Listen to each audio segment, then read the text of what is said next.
Chers lecteurs, bienvenue sur la chaîne Mes Lectures. Avant de commencer à introduire le nouveau format, j'aimerais vous rappeler que le concept de la chaîne repose sur l'éveil au quotidien par des contenus de courte durée, et que les formats traditionnels du samedi perdureront. Dans cette voie à suivre, la façon de vous narrer les contenus change pour être plus proche de la synthèse. L'objectif, avoir au moins une fois par mois une série de petites vidéos d'une durée de 2 à 6 minutes, jour après jour, pendant une semaine, à horaire variable, de préférence le soir, vous récapitulant un chapitre.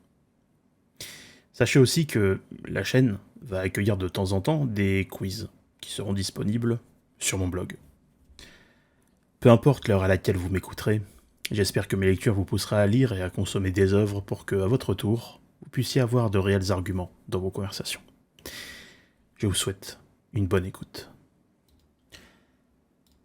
Chapitre 1er. Jour 1. L'esclavage chez les Grecs, les Africains et les Romains. Pour entrer dans la grande histoire, dans la longue histoire de l'humanité, Olivier Pétré-Grenouillot nous rapporte ici une formulation, un type de phraséologie que l'on retrouve généralement chez de sages personnes. Que chaque population sur Terre a asservi, puis c'est à son tour fait asservir. Son voyage commence par Athènes, où pour les Athéniens, l'autre est considéré comme un barbare, mais avec une caractéristique bien particulière, puisqu'une grande section de leur culture se repose sur le logos. Ils considèrent donc que le barbare est celui qui n'a pas de logos. De là vient la phrase puisée du livre de Tidjane Ndiaye sur le fait est que chaque citoyen grec possède un esclave, l'auteur nous mentionnant qu'avant cela, les Grecs étaient confrontés aux nombreux assauts perses.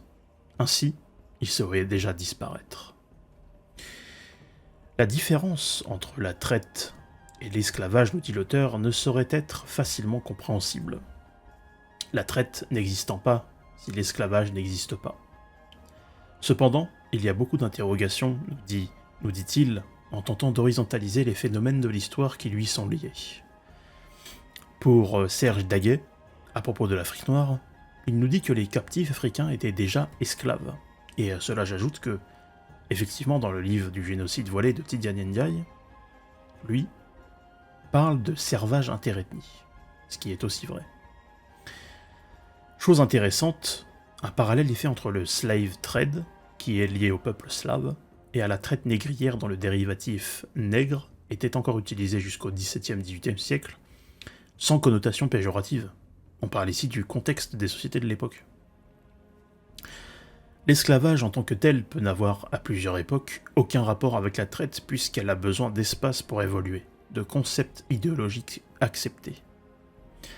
La façon d'avoir des esclaves, nous dit l'auteur, commençait avec le Portugal au XVe siècle par la razzia des côtes d'Afrique du Nord. Puis du XVe au XVIIe siècle, les producteurs majoritaires étaient des subsahariens détenant au moins 98% du marché par la capture, radiant des Africains. Et les 2% restants étaient du fait des Européens.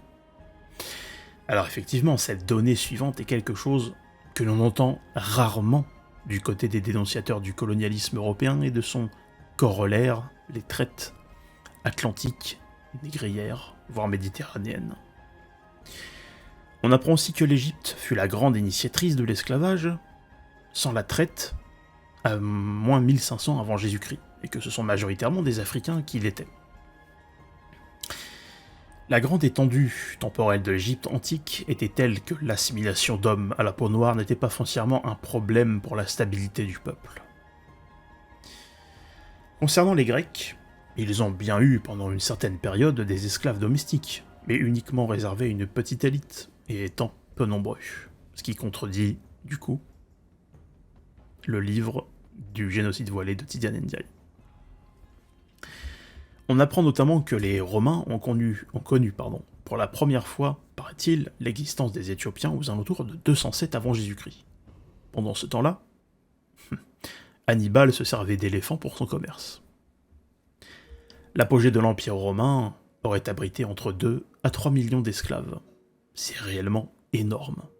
Cela représente 35 à 40% de sa population totale.